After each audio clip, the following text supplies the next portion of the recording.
All right. Well, welcome everybody to another edition of the Omaha Bar Association Bar Talk podcast.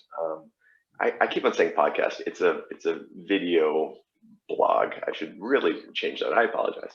I'm here today with Emily Sands, staff attorney at Legal Aid of Nebraska. Emily is the private bar liaison or the attorney working with private bar in their getting to do pro bono work with legal aid and throughout the state. Thanks for joining us, Emily. Thank you, Dave. Yeah. So like you said, I'm the staff attorney for private attorney involvement. I've been working at Legal Aid for a little over a year now. Before I worked at Legal Aid, I worked in my own practice in Lincoln for about 2 years before I came to Legal Aid. I worked in family law and I did some criminal defense, mainly court appointments. Became kind of more passionate about family law. And while I was doing that, I ended up taking a lot of, being new, I took a lot of family law cases on a modest means basis. Yeah. Which sort of led me to be interested in working at Legal Aid. And I wanted to move to Omaha since my husband and I had just bought a house here, and I love living in Omaha. So when I saw that there was this position open where I would have the opportunity to help Nebraskans who are low income and get private attorneys involved in helping people who can't afford an attorney, I jumped on that opportunity and thought that would be something that was just perfect for me. What I didn't know when I started working at Legal Aid was how much Legal Aid of Nebraska does. Just the multitude of case types that they handle. They have 8 offices. They cover their service area is the entire state. The type of cases that the attorneys handle, they handle housing cases, evictions and foreclosures, children and family law cases like divorces, protection orders, income and benefits type cases, and debt collection cases. So I was really impressed and really inspired by the gravity of how much they do and how much they're able to handle across all of Nebraska. So it's really great to be working at Legal Aid of Nebraska. And then right now with COVID going on, of course, there's an uptick in a lot of the issues that Legal Aid handles. And they've really responded to that well. So it's great to work at Legal Aid. My work at Legal Aid is in the private attorney involvement area, as I mentioned, which is the program where private attorneys can work with Legal Aid of Nebraska. And they can do that either through pro bono or reduced fee work. So like contract work at a reduced fee. So we have a variety of different types of cases and scope of cases that attorneys can get involved in. We have opportunities for attorneys with tax backgrounds to help clients in our tax program. We have a disaster program where attorneys can get involved with helping victims of disaster. We have a variety of clinics. So we have record sealing and set aside clinics, name change clinics. We have a wills clinic coming up, and we have our newest clinics are our pro se divorce clinics. And then the thing that we're really excited about right now is that we have a way that attorneys can do pro bono virtually with us. So we have a program called Legal Aid Connect, and that's our virtual platform where attorneys can do pro bono with clients just by logging into this website, Legal Aid Connect, and they can screen share documents and video conference with them. And they can participate in our clinics that way. So like I said, our opportunities run the gamut from full representation to to a shorter amount of time with those clinics. And,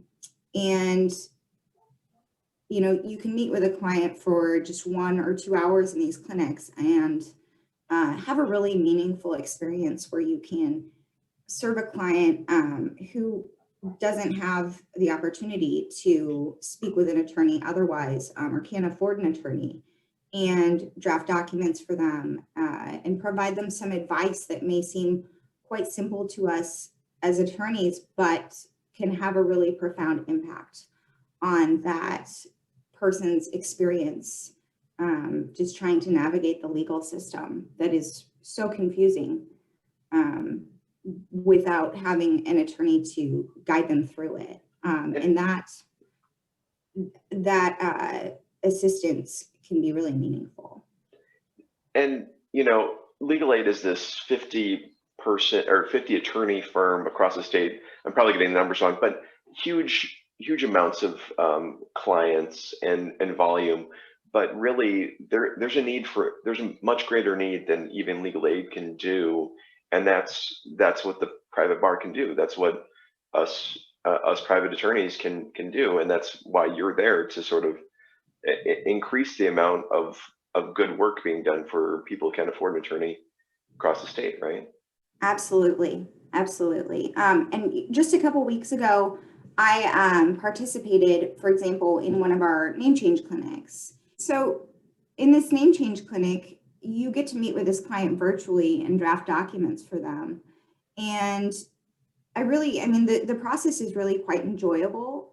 Even though I had never done a name change before, we provide training on that. And we also provide training on our virtual platform. So we have those support systems in case it's something that you've never done or you're nervous about using the virtual platform. We have tutorial videos on how to use that. We have videos and guides on how to do the legal aspect of it. So those supports are there. And the experience for the name change clinic, for example, I spent only a couple hours and got to help a couple clients, and they're really thankful for helping them with something that to me seems quite simple as an attorney, but to them, they're able to get through that on their own. And so it's also kind of empowering. Absolutely. As an attorney and both as the litigant. Oh, yeah, absolutely. I really, every single time that I donate my time through BLP or what have you, it makes me feel better. and I know I'm helping other people too. One thing that always comes up, this is a hang up for a lot of attorneys, and I think it's been kind of over and over said by VLP especially, but if you're helping in this program, you're covered by the malpractice insurance of Legal Aid for the work that you do during that time, as long as it's not a full representation that's outside the like Legal Connect system.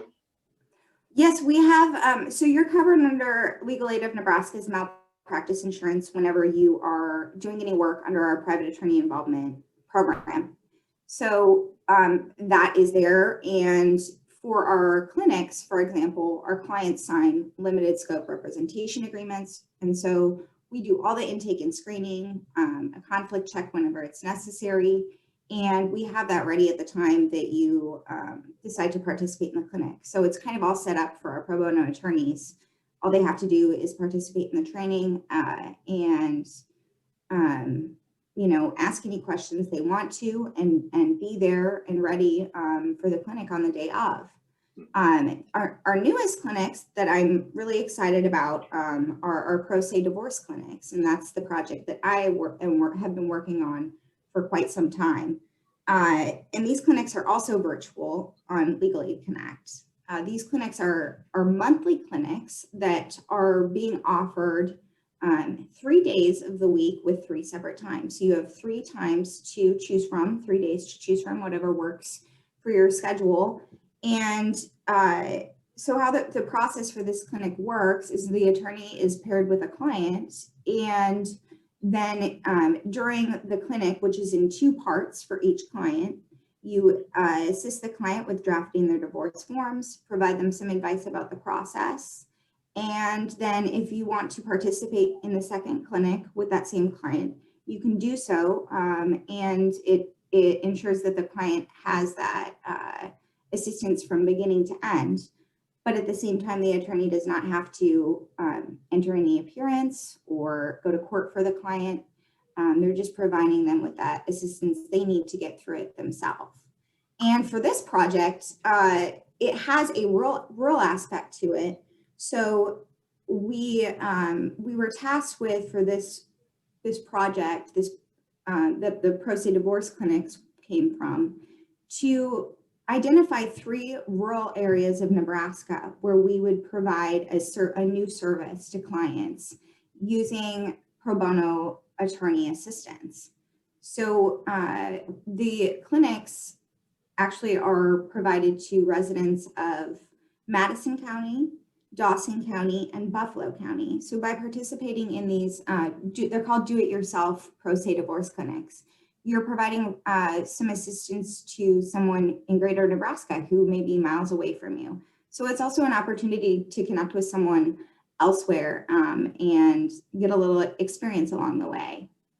And yeah, I think that's one of the great upsides that we've found in the world that we live in now, that with the pandemic, that there can be embracing of tele professionalism, right? And then we can do that work, and it's much easier maybe than we thought at one point, or we've all embraced it to the point that it's accessible even to areas, to rural areas, to low income people in rural areas.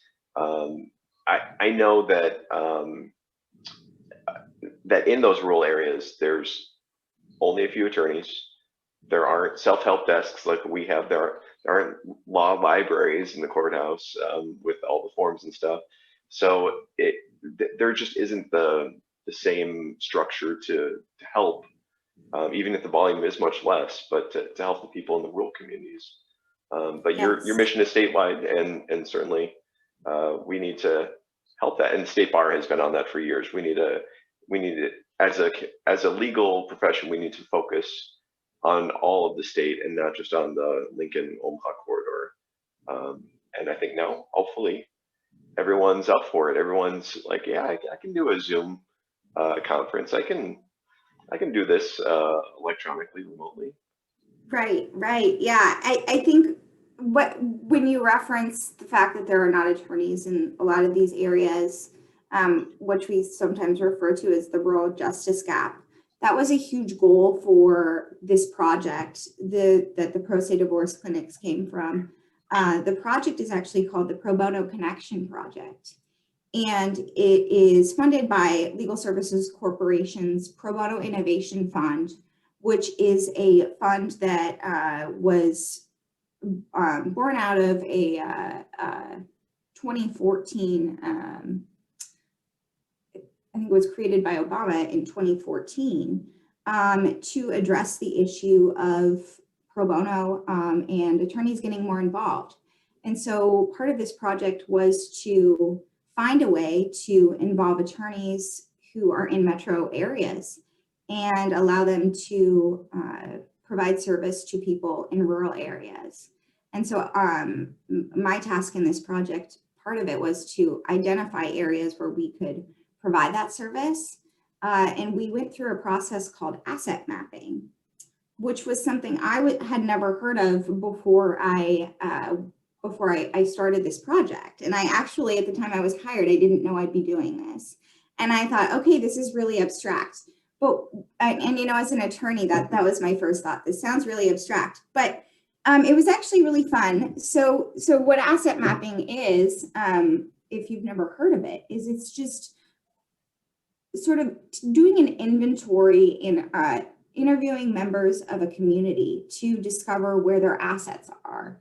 And for this particular project, we sort of narrowed the scope to what communities will be able to support a clinic and need a clinic, and what kind of service is best in that area, what's most needed, and how can we get people involved.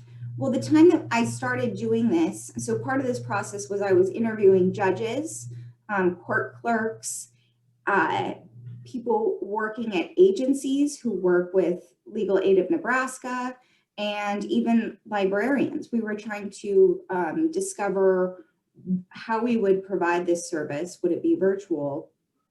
Well, I started this process right before the pandemic, and it continued into it. So I was supposed to travel and meet with these judges and court clerks and people from the community. And I ended up doing a lot of it via phone call and some of it via Zoom. And it worked out fine. And it was fun getting to connect with people in those different areas. So with this project, when I was interviewing people in the community, one of the needs that was commonly mentioned was family law, and there were others mentioned as well, of course, evictions and various legal issues. But family law was particularly mentioned, and we needed to create something from this project where we would be able to provide a service that was limited in scope, so attorneys could provide some kind of meaningful assistance to people in rural areas.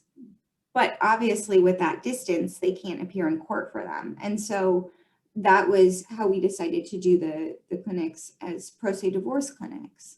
And it was also mentioned by the courts that, you know, that the divorce process can be particularly confusing to handle on your own. And I think just from my experience, because that's a time of crisis in a person's life, having that attorney walk you through it and help you draft those forms is probably more helpful than we know.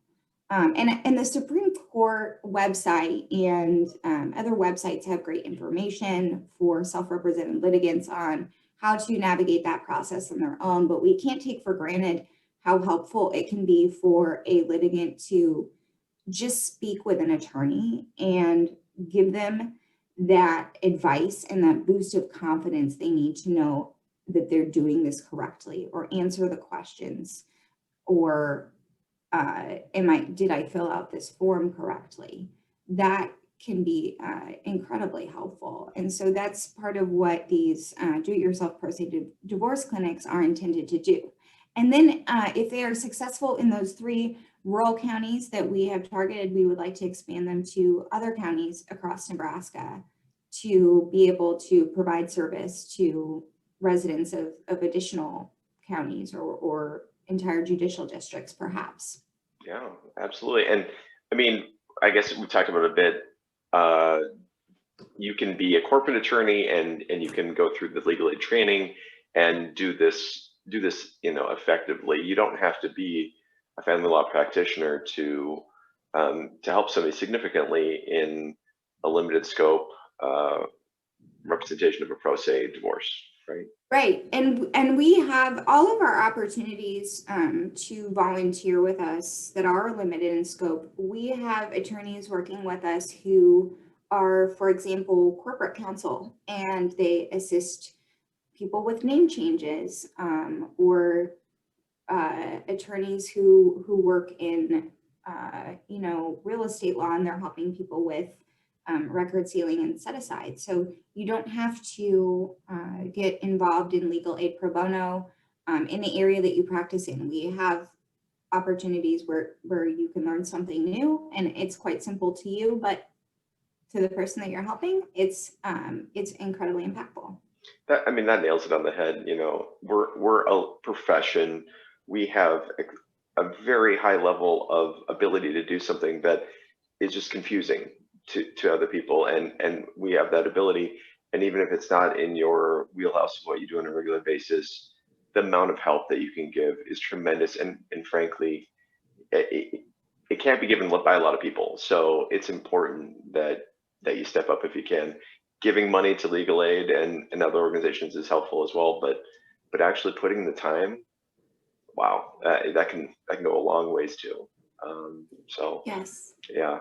On the modest means, so was that through the VLP list that comes out, right? Yeah, that's through the NSBA.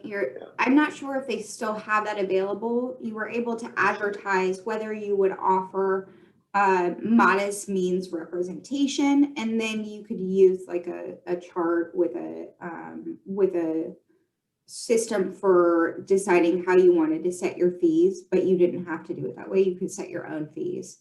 And a lot of the time, people that were coming into me or were calling my office were people who could not really afford an attorney to begin with, even on a modest means basis. And so it was working with them in ways that I could help them, but that they would be able to afford it.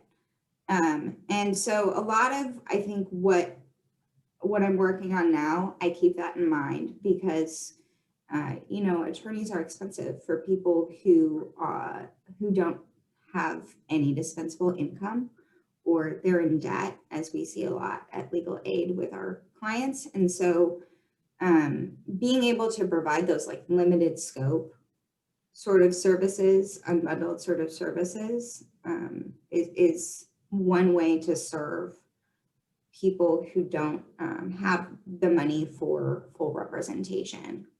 Yeah, and I mean, realistically, I mean, a full representation in a family law case can, you know, can be $5,000 to $15,000 to more, depending on how bad it is, and you know, children certainly, if they're being contested over that, that can get very expensive, and it's a lot of money to anybody, let alone somebody who's paycheck to paycheck.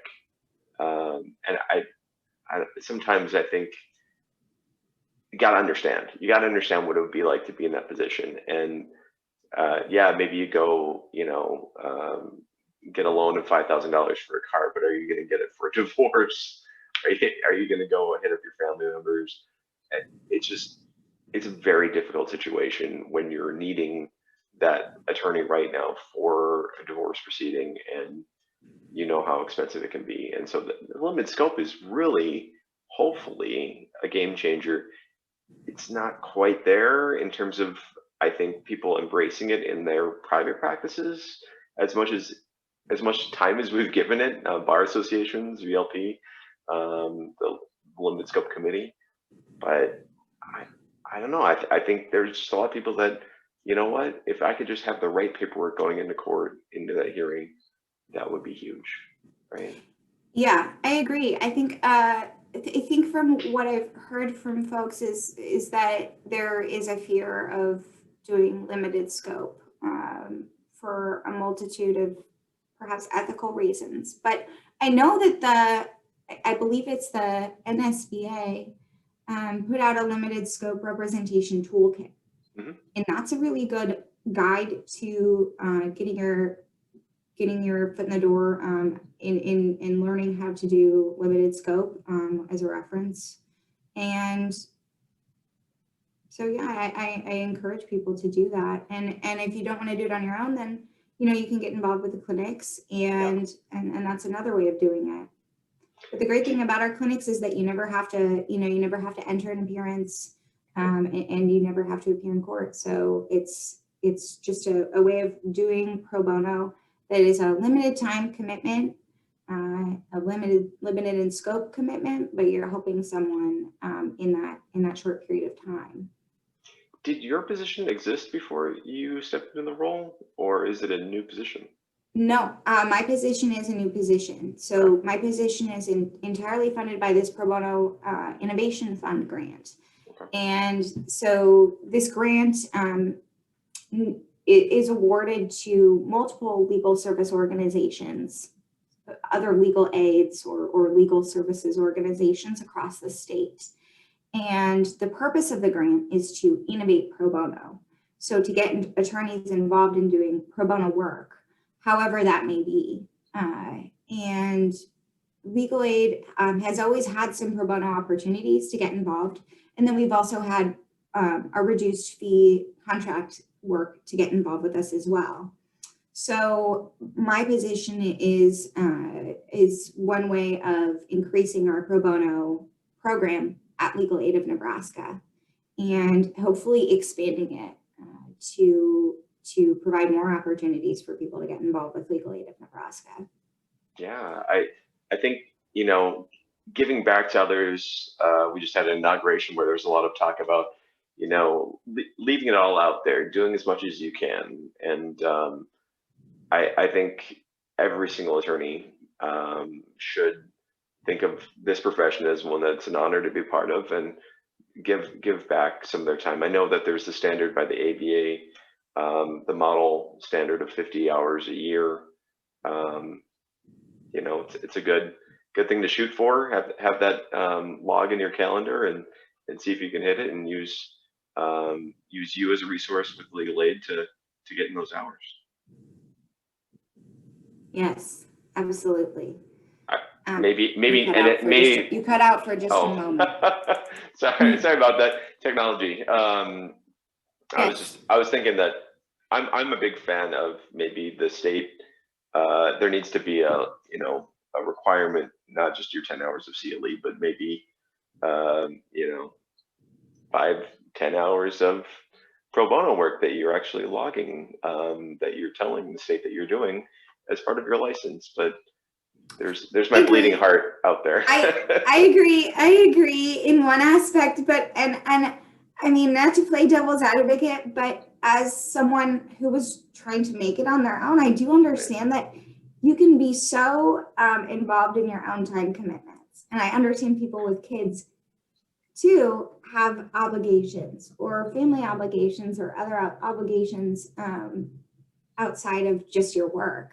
But as attorneys, I think that our work can consume us. And so to have one more opportunity or one more commitment can be daunting. And so having shorter opportunities to get involved, I think, is key for some people to have a way of doing pro bono. But I do agree that there are some states that have different requirements than Nebraska does, and perhaps we'll go there someday.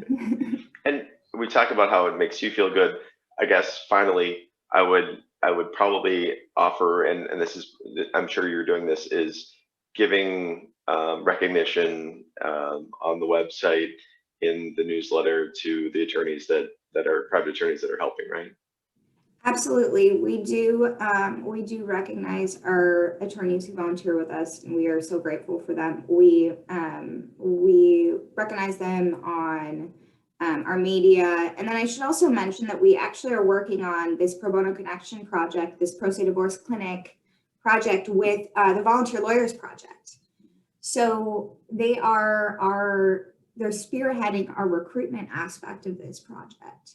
So they are working with us on creating sort of attorney relationships, but also recognizing attorneys who volunteer with us through this project, and providing their media as a way of reaching out to people. So if you get a message from the Volunteer Lawyers Project or an NSBA message about these opportunities, that's part of it. They're volunteering, or they're partnering with us.